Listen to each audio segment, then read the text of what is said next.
Hello, everyone. Well, as you can see, I changed my title slightly just to emphasize more the human-centered part of physical AI, but the physical AI part is still there.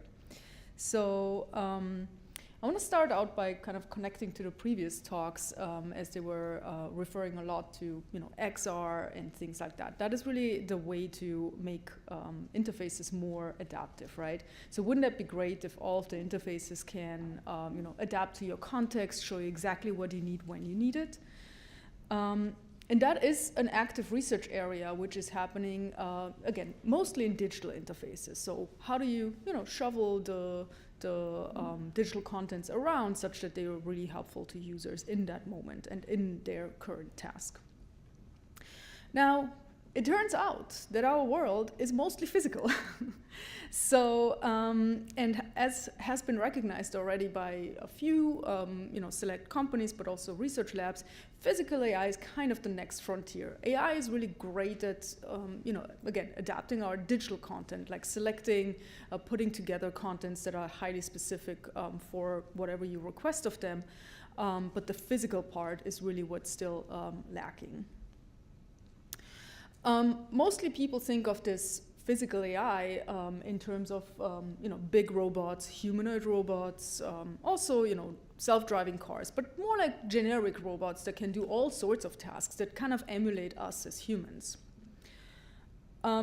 However, anybody who's seen maybe iRobot or movies like that, it also kind of feels a little bit intimidating to have these robots around. Like, could you imagine having these robots roaming around your house? You never know when they're there, when they're not there, what they're listening to, what they're not listening to. I believe that there is like a different way of approaching this, and this is kind of like looking at different types of embodiments. How do we integrate this physical task assistance in our lives? More something that maybe we can augment the objects that we are already familiar with, that we know how to use, that we have around, that we feel comfortable with additional capabilities that can enhance our physical tasks. So, for example, we can think about smaller hand-sized things that we are used to, that kind of the way you have like this distributed idea of robotic assistance that helps you proactively in your common environment. And I like to think about these things in like 3 different tiers, let's put it that way. Today I want to talk about 3 different aspects of this. And I want to start with robotic interfaces. Coming from like these humanoid robots, what are alternative, helpful things that robots can do for us, and how would they look like? One very new work that is going to be presented, published and presented actually this year in October, is where we go towards unobtrusive physical AI, where really we want to integrate robotic capabilities, assistance to users for physical tasks in their common objects, in their everyday objects that then take a step back into the background and are therefore unobtrusive. So I want to start by looking at one example.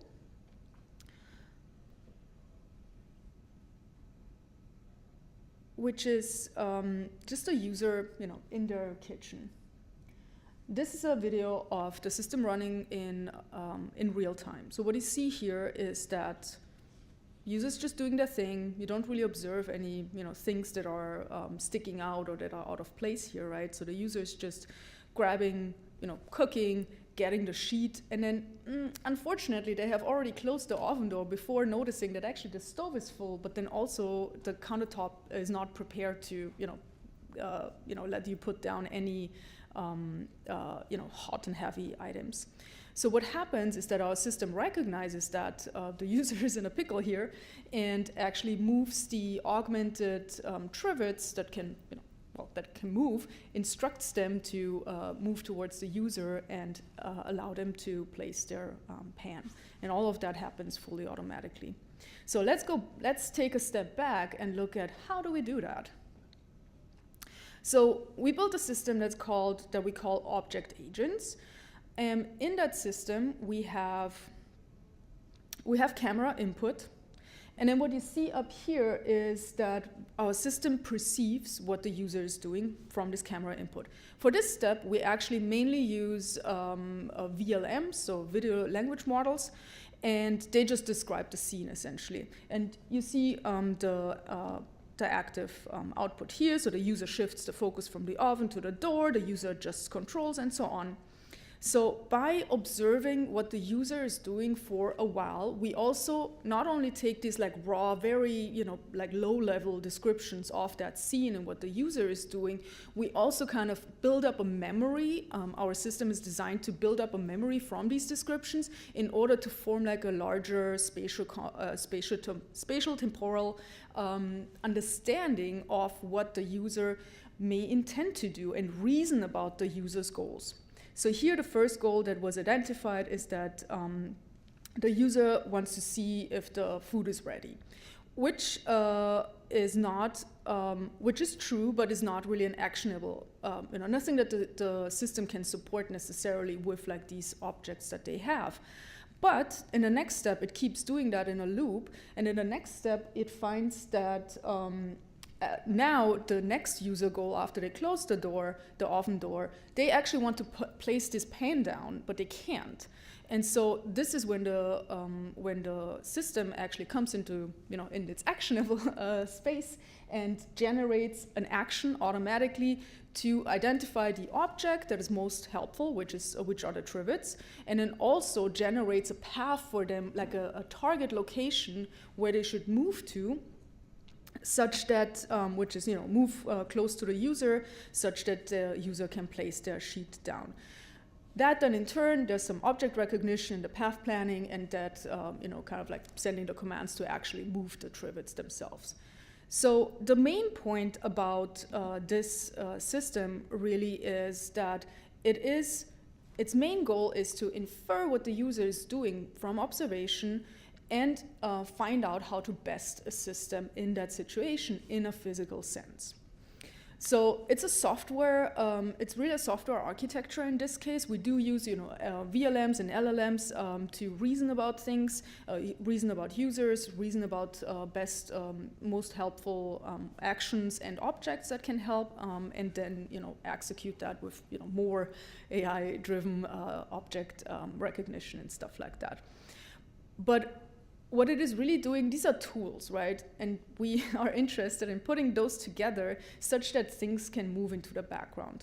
And it's really designed to maintain users' familiarity with their own object so that the user can still move the trivets around as they want, but also the system can move the trivets to assist them. And really to move this tech into the background, to be helpful to the user, but without being like super intrusive, as if you had like a big robot, humanoid robot moving stuff around for you. And also, one thing that's very important to us is as well that we want to generalize to different contexts. So this idea of like context-aware assistance is very important here. So here are a few other examples, same system. For example, here we have like this little, key holder thing that the user that reminds the user. It recognizes that the user left the house without grabbing the keys, and then it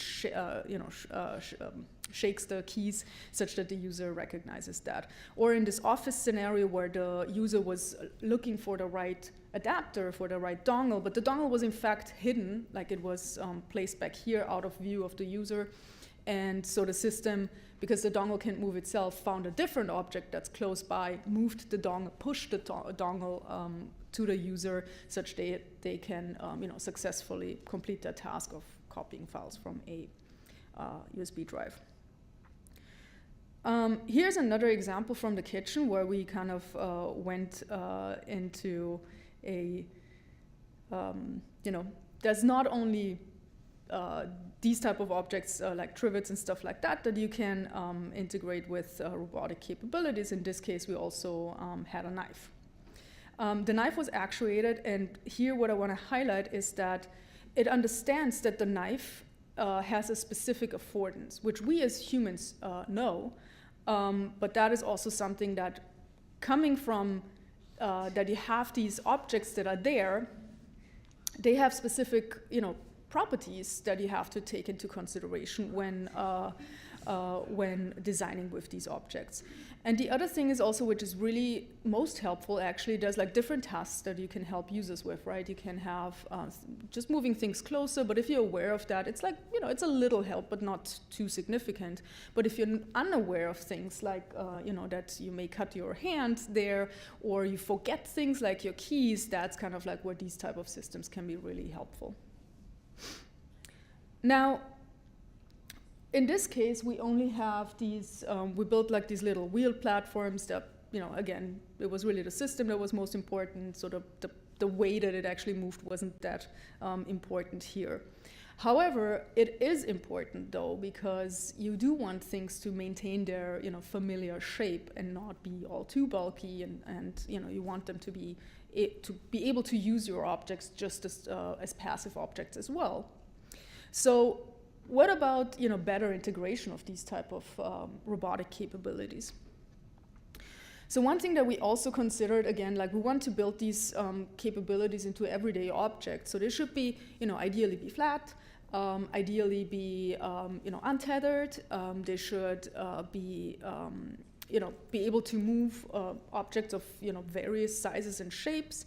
And so one thing that we came up with, where we also thought about making them easier to manufacture, more so than like wheeled platforms that we have to assemble like a bunch of stuff. Can we mass manufacture things like that? So what we came up with here is a motion layer that looks like this. So it's really flat. We call it LAMO. And it consists of an energy layer, and this energy layer is essentially, it holds up just a LiPo battery and vibration motors. So if you get notifications on your phone and your phone starts moving because of the vibration, but pretty unpredictably. So we add this steering layer, which is actually made as a flexible printed circuit board, but it can steer then the motion as as desired. So here so in this case, this layer had 6 of these leg structures that can steer, and this is just zooming in into one. So effectively, we have these linkages that can be made, that were made as a printed circuit board, so you can just like buy them, order them. And then you add like another layer, which is a liquid crystal elastomer. What that does, if you heat it up, and the heater is on the printed circuit board, it contracts and then folds out these legs. Now, these legs are like slightly slanted, and that adds differential friction. And thereby, you can direct if it moves, in which way it moves forward. You can make these as you wish. It's printed circuit board design, so you can lay those out in different ways. You can add rotation, you can add forward, backward, all sorts of movements there. And it actually can move things up to like 1.5 kilograms, I believe. Clearly, you can scale that, right? So the larger the thing is, with more vibration motors and things like that, you can also move heavier things. But it's very flexible and adaptable, and relatively easy to make, because it has like this layered approach, which is good for manufacturing. So what can we do with that? So you can do all the things that I showed you in this previous project. It's just moving things around. But here I want to highlight one example that I really like, which is actually this ruler that is a math tutor, if you want to think of it that way. So what you see here is the student is doing like linear programming example, and she was using the ruler just as she would otherwise. It's like a very familiar object to her. But then she forgot what the next step is. How do you do that? And so the ruler can actually move on top of the actual assignment to help her out and show kind of like the function and get her unstuck. Another thing here is like this other ruler is not actuated, but it like the triangular ruler can move over there to indicate, well, you should, to maximize the function, you should, parallel shift that, that last function that you drew.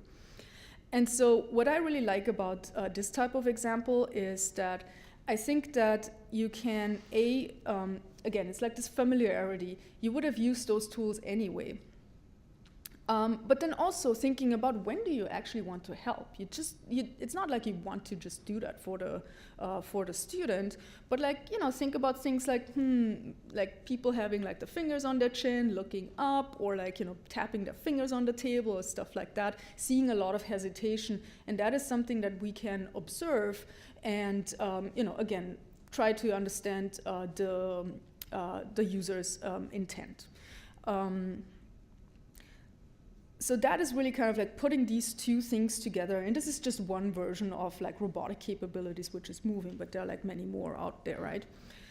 Putting these together where you really have that software that that you build to understand when and how to assist users, together with like a really nice hardware that integrates with your everyday objects, such that they, that all of these capabilities are, pushed more into the background. Same thing as before, we want to maintain familiarity and also generate helpful actions. Task assistance, one thing, but teaching unknown things, for example, can be very valuable. Protecting users from things that they don't realize themselves, that they may harm themselves or others, is also very helpful.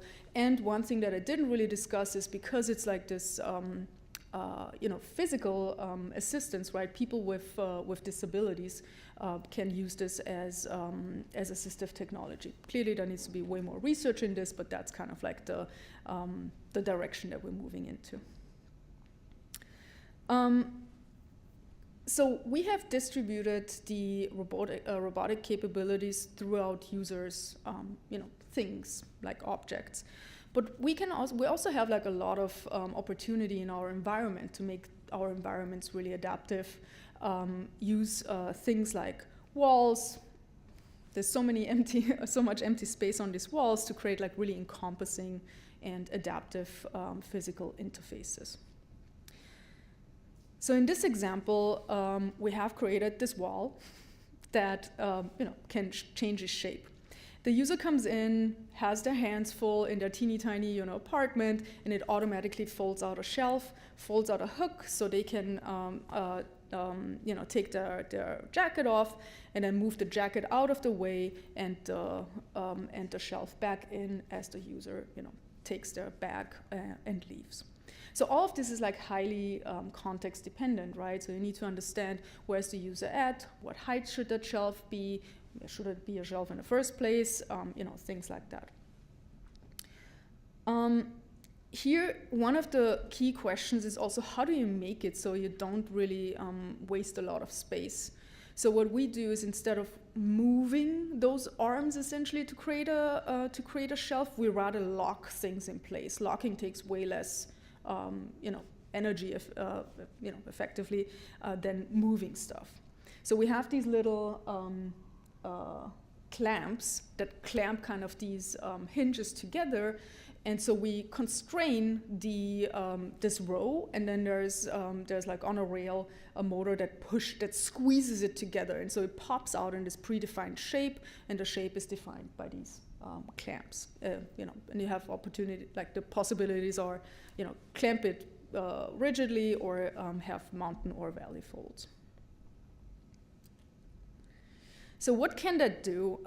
Again, you can create a lot of adaptive environments. So here, again, it recognizes that you're there with your laptop. You wanna maybe move it a little bit higher to adjust to your, to an ergonomic working style.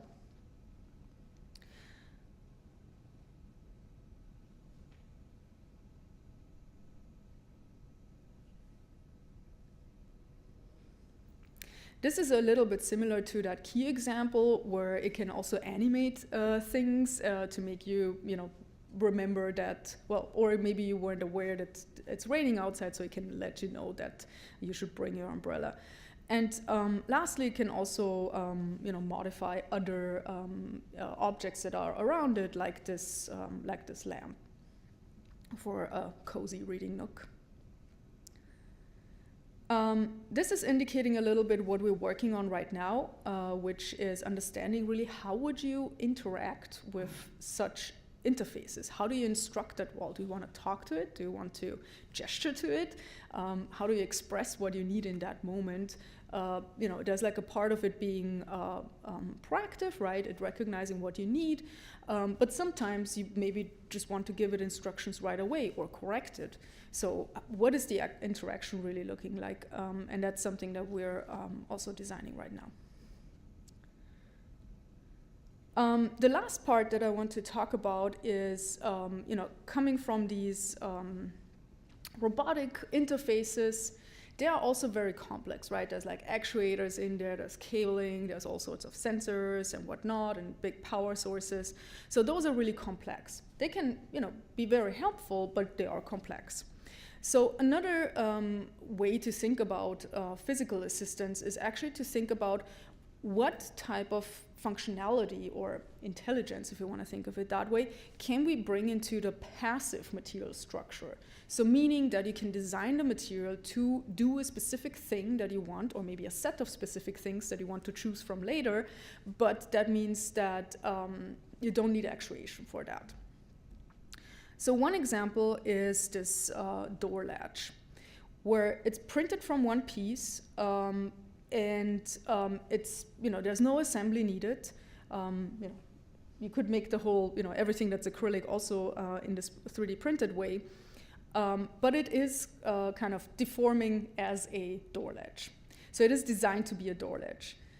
And here we are really looking into integrating mechanical functions with the structural functions of materials themselves, building on so-called metamaterials. What we do here is that we actually do an aperiodic arrangement of these shear cells, so they allow to redirect forces and movements, and this rigid cell. So it's just like a square cell with either a diagonal or not. And those rigid cells, well, they propagate forces, but they don't allow any redirection, essentially. Now, you can, with these two very simple cells, you can essentially you can do a bunch of things as long as you put them together in a way that the cells really work together, where the one cell pushes the next, pushes the next, pushes the next, right? And together they form a specific mechanism that you are interested in having.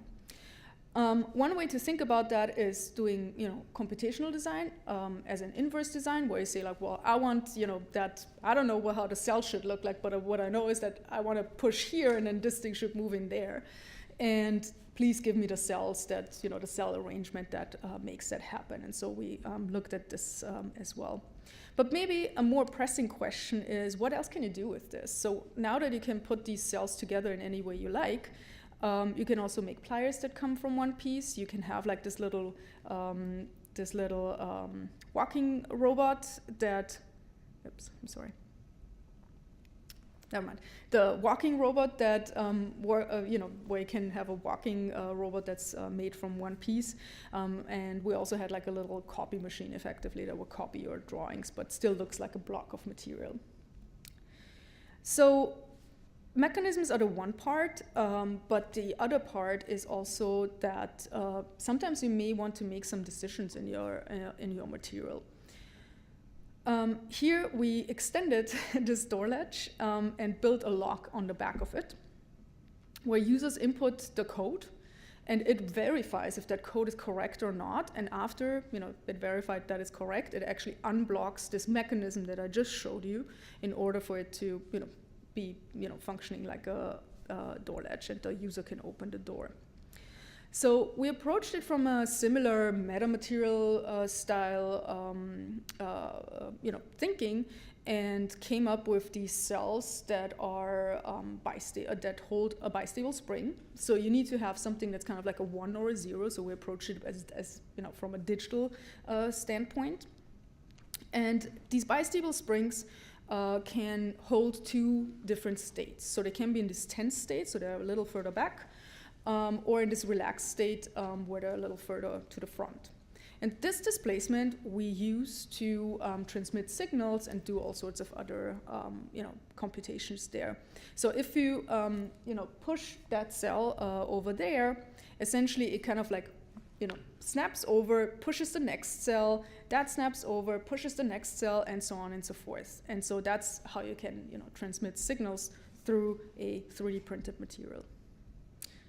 Here's a little video of that. And you see that it's pretty fast, right? We didn't just stop with, clearly you can't just stop with signal transmission. It doesn't get you all too far, but all sorts of other signal processing things like, signal routing, so routing something around the corner, having bifurcation, like a fan-out type thing. We have an amplification, which is like a bigger cell such that it can block this door latch mechanism. And also, very importantly, a gate cell that can decide if the signal should be blocked or keep going.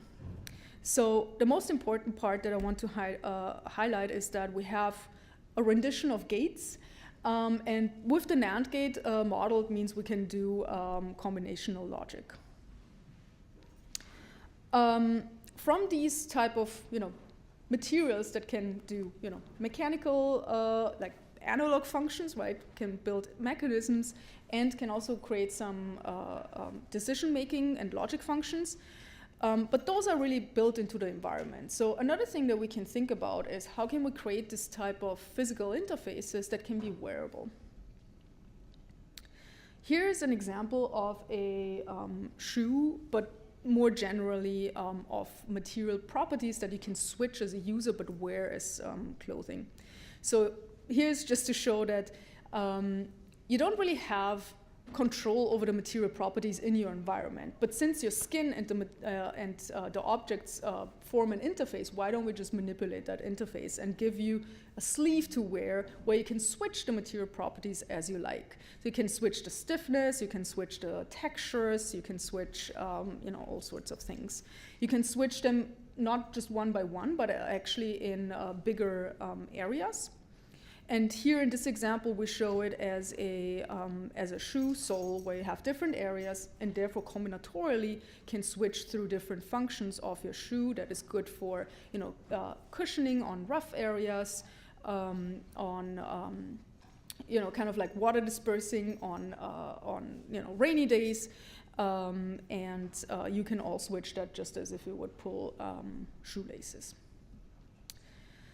So here, what we really were interested in is going beyond these predefined material functions that you saw in the door latch example and so on, which are really defined at the design stage, right? After you printed that, you can't really change that, right? After manufacturing.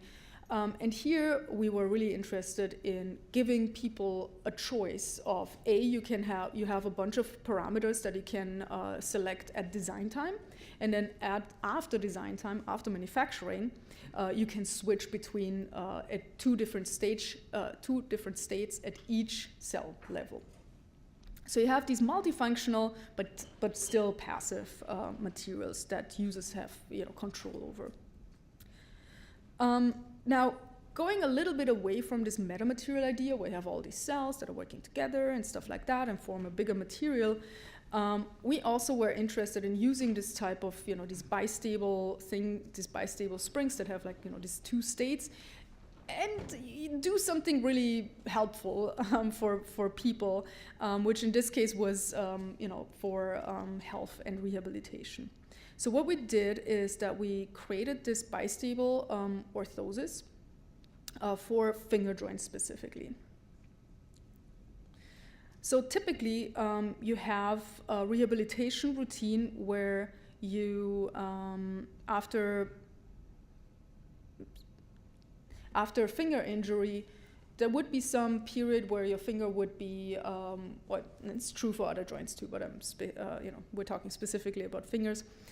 Where a finger would be immobilized, like having a cast on it, and that lasts for, depending on the injury, for a few weeks. But then after that, you should actually start moving your finger. So there would be something like, mobilize your finger 3 hours a day or something like that would be the instruction from your therapist and doctor, and otherwise, let it rest, let it be, immobilized.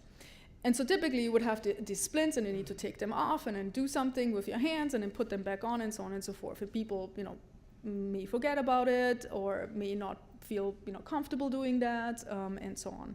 So what we were looking at was inventing a new style of orthosis, building on this expertise that making things multifunctional yet passive, that has two functions. So one, it holds your finger relatively rigidly in a straight position to let it rest. And then once you just push it down, it kind of like snaps through, and then you have like free range of motion. So you have dexterity back. You don't have to take the brace off to actually do your mobilization, and you can combine your mobilization exercises with just like chores or things like that. So you can use your hands with all the flexibility that you have, while then just like pushing your finger up, and it goes into the straightened and stiff position. So, there's all sorts of technical evaluations that we did as well, but what I want to highlight is actually that we did a preliminary case study with a patient. She had a tendon injury after dislocating her knuckle and was wearing our brace for 2 weeks.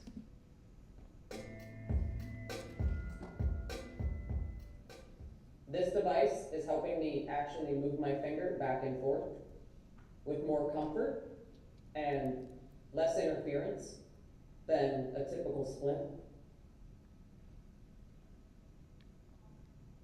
I can easily pick up a pen. It doesn't hurt.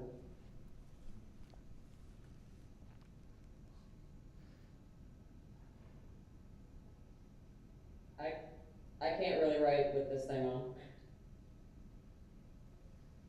I can tell you right now, that was much easier, because the other day I was doing some cleaning and I didn't have anything on my hand. And I picked a pillow up like that and it hurt. That did not. So wearing this device definitely helped me. When I pick this up with this on, it makes all of my other fingers work harder, and my hand works harder because I can't fully grasp it. It was very easy to pick that glass up. I don't think I could have gripped it as hard without the device. Yeah, I can pick it up. I just can't wrap my whole hand around it because it makes my fingers stick out, which is not comfortable. I just recently started a blog, so I was typing yesterday and this morning, and without this on, it hurts to type. Because I'm not paying attention, I'm just in the groove of typing and using that finger. With this on, it doesn't hurt. Without it, it hurts. So this is definitely helping me. Yeah. All right, there's some more, but we were very happy to see that there was actually, first of all, we were mainly looking at comfort at this stage. It's not a full patient study yet, but we were still, very happy to see these very encouraging results. And her doctor, her, care physician, also mentioned that our brace essentially, it allows you to move, but also gives lateral support, which is very helpful.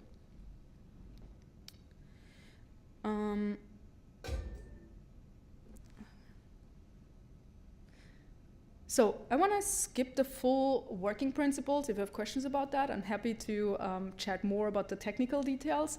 But for now, just as a quick recap, essentially, you can really use these type of passive things to make these multifunctional, multifunctional mechanisms that typically people would go to sensors and some sort of actuation, but you don't even need that. You can actually build that into the geometry itself.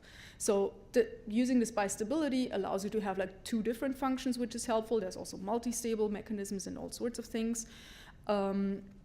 You can also personalize the force, which we did. So we also have a bigger machine learning driven simulation and a UI editor and so on. It's 3D printed in one piece, so you can really personalize it to the patient's not only finger dimensions, but also to their specific injury and how much force they have, how much resistance it should give you.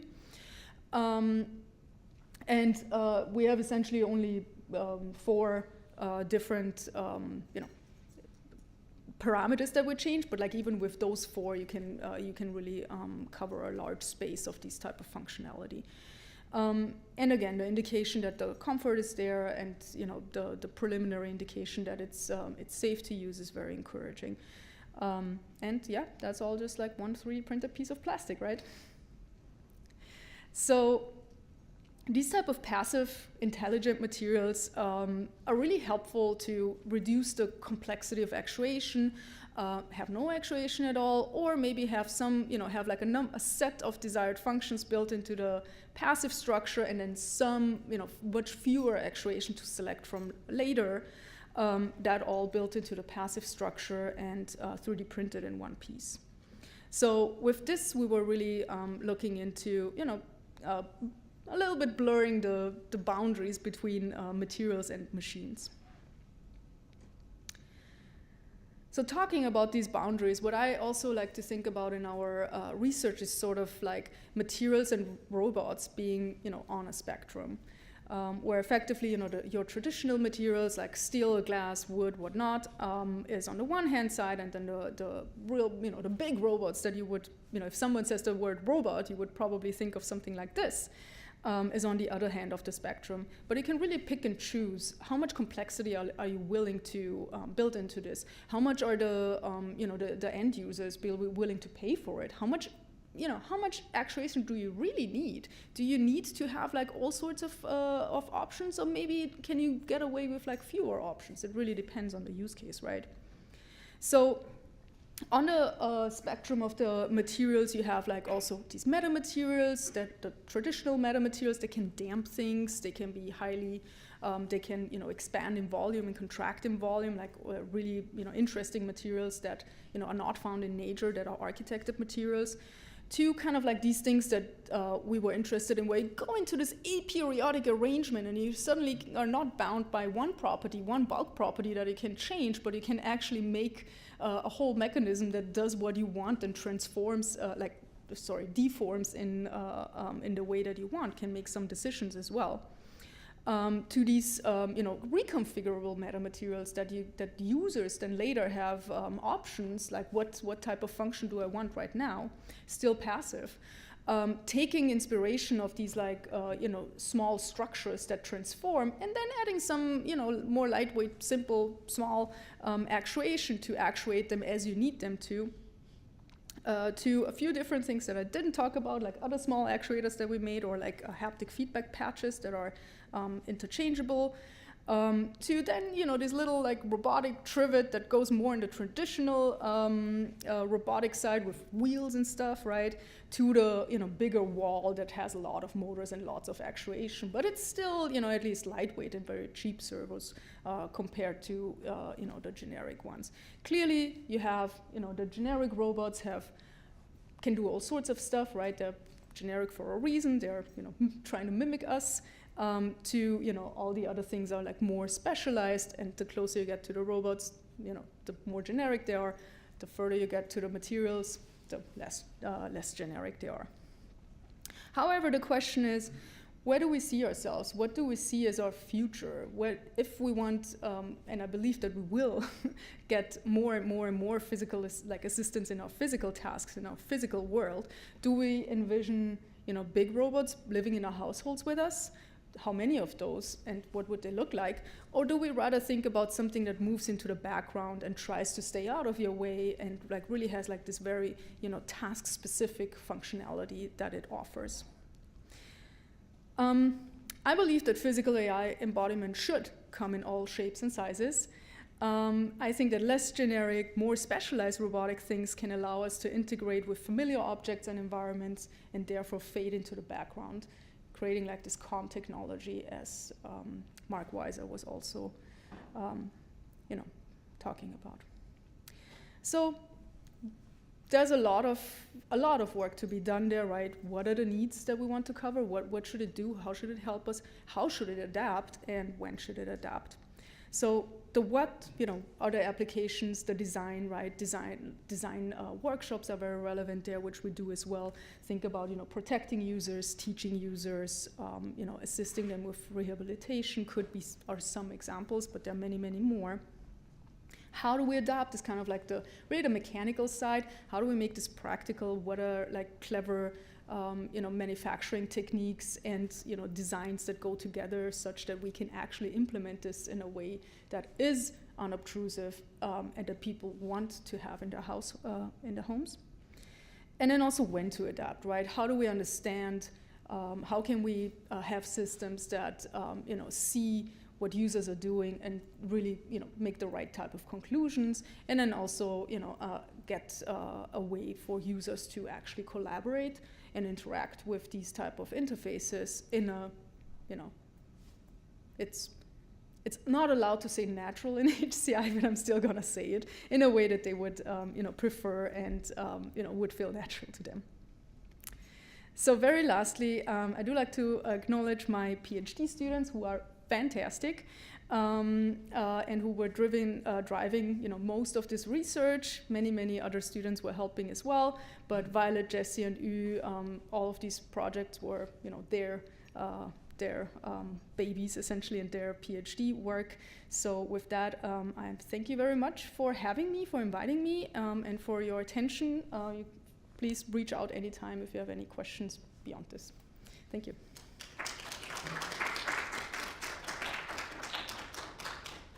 Thank you for a fascinating talk. Some of this hits really home for me. So I actually went through that finger rehab process. Oh, yeah? Which is I had the same injury, and it took me 6 weeks in the split. Yeah. And then you had to do all this mobilization exercises afterwards. So it's an amazing work. I'll probably just lead off with one first question. So because a lot of the work, of course, is sort of prototyping phase, the printers and stuff like that, and there are challenges such as kind of miniaturization and mass production that maybe starts to rely on the kind of progress of other technologies to get to a place where they start to really integrate well. So in your mind, what would be the top 3 things that would be on your wish list that you want to see happen? In terms of other technologies? Yeah, or things that would just make, or that would really kind of push the research forward and really kind of see it start to kind of pop up in the world and things like that. That is a very good question. I think that there are already a lot of technologies that would enable this to go beyond the prototyping phase, but it would take some adjustments. So if you take, for example, the one where we really use this PCB style manufacturing on purpose, right? Clearly, we had to make the LCEs ourselves. That's not a very common material that you can just buy these days. But we also if you had kind of just a lamination layer where you just slap that on top in kind of cure it also in the right spaces. So you have really kind of one big sheet that they're just glued together at the right spots. And they're also just contracting at the right spots where in the fabrication process of the LCEs, you kind of just cross-link selectively, which has also been already shown in research, and we also use parts of that. So I think things like that are more feasible than one might think, but it doesn't have the spread yet, the customers yet to get there. I think otherwise 3D printing is probably a better integration of 3D printing with electronics.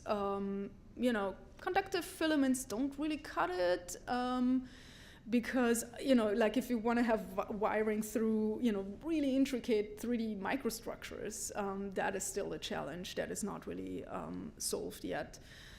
That would be great, having really good conductive materials. To integrate with intricate 3D printing. I think otherwise the nice thing of the things that we tend to think about is that we design most things in a rather compliant way. Not, clearly we had some interfaces that need some assembly, like the robotic trivets and knives and whatnot, or the wall. But even there, we were also thinking about more lamination style, embedding the cabling already, so the wall, for example, was actually FF4. So it was printed circuit boards, but without anything printed on them, but like, cut to the size that, like to the shape that we wanted. So you just snap it off and put them together. So yeah, I think better, pick and place style, way just screw in a motor. I think these things exist. I think it's just not to a level where it's like industry doesn't really have incentives to switch up their processes, but they could if they wanted to, technically speaking. Thank you.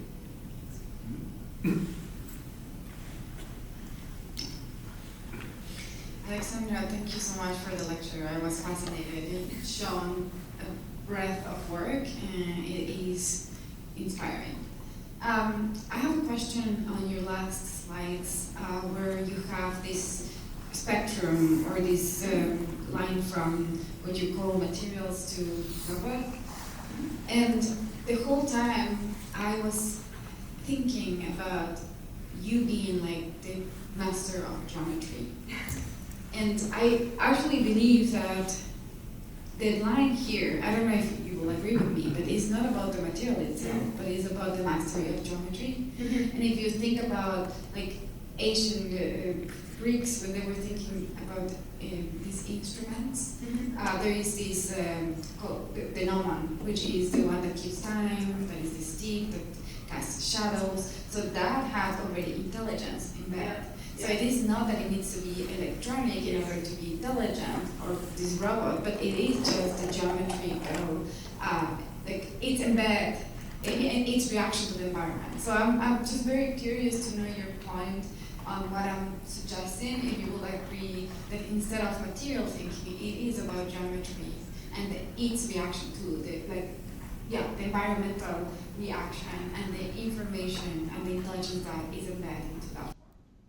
Yes, absolutely. I fully agree. I kind of skipped over that, but the reason why I say materials is because I'm actually, I think a lot of my thinking, a lot of this research, kind of like had its starting point with these metamaterials. So this, pink door ledge was actually my first work in these metamaterials, where the idea is that you have the geometry of the microstructure, which is geometry, right?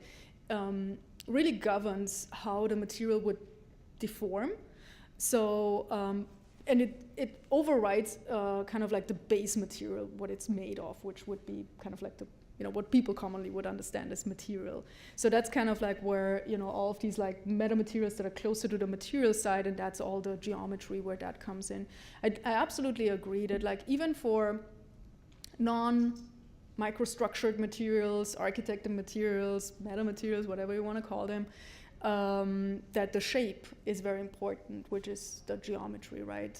That's kind of like trusses go in that direction, the beams, all of these type of things go in that direction. So I think it's kind of like you can, from the geometry, you can, like geometry and material always go hand in hand to, do like a specific task, right? Which again, with trusses too, but beams, it's like, hold a certain load. And so you design, the material, like you design the shape based on the material what you have, or you can reselect the cheaper material if you redesign the shape. So they always kind of like are intricately connected. I definitely fully agree with that. I just kind of like stepped over it essentially. I have another question. Yeah. It will allow me people to just and this is about the scale. And I see here, I think you have one slide, or maybe like previous to the last one, you said any scale, right? You're thinking about this process of this passive, reconfigurable, and active process into any scale. Out of curiosity, what is the other scale than this object scale that you're thinking of? So many of the, especially the passive ones, where it's really about the geometry itself, as you were mentioning, if you look at the research, just because it's really difficult to make these things in like tiny, is like rather on the larger scale. So here, for example, let me see if I can. So here you see kind of like a little bit of a reference, right? This material, like metamaterials, should be kind of like, if you think about packaging foam and you look very, very closely into it, you see like a lot of random beams. And the idea of metamaterials is really that you take those beams, arrange them in a specific way such that they do some function. And so the ultimate vision is sort of like to have those materials be on that type of scale. It's just really difficult to make. So here I just wanted to point out the egg because it gives you a size reference effectively. So on the material side, you really want to be like as small as, you know, for example, those foams. And I think the smaller you can go, the more options you have, because you have way more, you have more cells that you can manipulate such that they do a certain thing, and maybe do multiple different things, and maybe have like different types of, you know, decision mechanisms built in there. So the smaller you can go, the more cells you can manipulate, and the more degrees of freedom you have to add function and intelligence, if you want to think of it that way. It's just really hard. Just like not really practical these days still. So that kind of goes to your question about what's next. What do we need to enable this? And I think, you know, smaller scale. There is like nanoscale, but then you have, you know, the bounding volume constraints, and so it's always like you always have a specific trade-off, right? Same as if you go smaller, you have less force output. So, but it gives you more, you know, again, more degrees of freedom in design, because if you can go smaller, you can always go bigger. So it's really the constraint of what's the thinnest that you can make reliably. Yeah, thank you so much.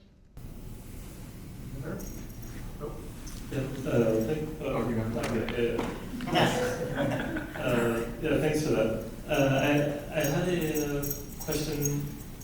Maybe more, you at some point you mentioned something like how much is the end user willing to pay? And then that kind of recalls some ideas about what digital manufacturing potentially could have been, and in some cases is, which is sort of like the democratization, accessibility, open source, and this kind of stuff. And I was wondering if there were any thoughts of that in your work, especially when thinking about the fingersmith thing. It's like, sure, you could have some a-hole patent that and then make it inaccessible to the general public and charge everybody $50 or 100 or 200 if it is the US.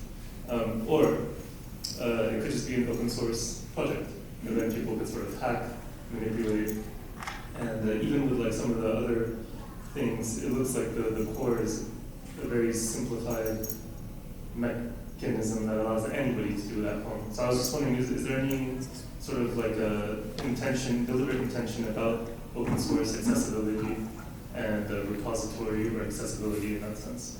Yeah, we do actually open source many of our, so if you go on our website, you will find that many of our projects are open sourced, and if they're not, then I can tell you then it's just a very practical reason of like people not having time. But yeah, on our website there's all of our research, and many things are open sourced. For the finger brace, our vision was actually to have, you know, people enter the things themselves and like just, you know, well, Shapeways unfortunately doesn't exist anymore, but like, you know, order their own brace somewhere, right? Like without us having to do anything. It's probably not super practical, definitely not yet. You probably want to do that with doctor supervision, but like, you know, that is definitely something that would be interesting. I have to say that I think that, well, the way that I tend to think about this research is also, sometimes you have to just go out and explore to see what's interesting and what's possible and how far can you drive things before really thinking about these practical issues like cost and stuff like that. So I think we're not quite on the, you know, I think our research is somewhat applied, right? It's not like, you know, basic research where you really kind of like, you know, look at the molecules of things, and like even if it costs like $1,000 to make one piece of material.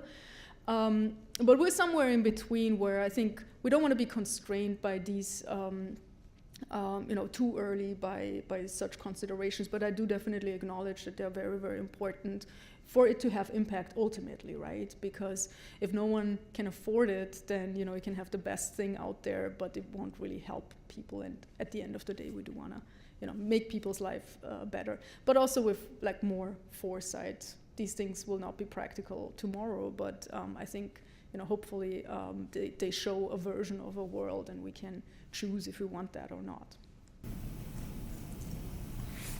Okay. One last question. Thank you for the presentation. This question relates more to the first slides relating to the video visual language model moving objects. So I was actually wondering, when you were dealing with building these objects, what kind of challenges did you face when trying to turn those like high-level language model descriptions into like actual actionable like physical movement? And it's just like what kind of challenges and concerns did you face in terms of like ambiguity with the commands that it prompts, and like potential like safety concerns when doing, for example, like the knife? Yeah.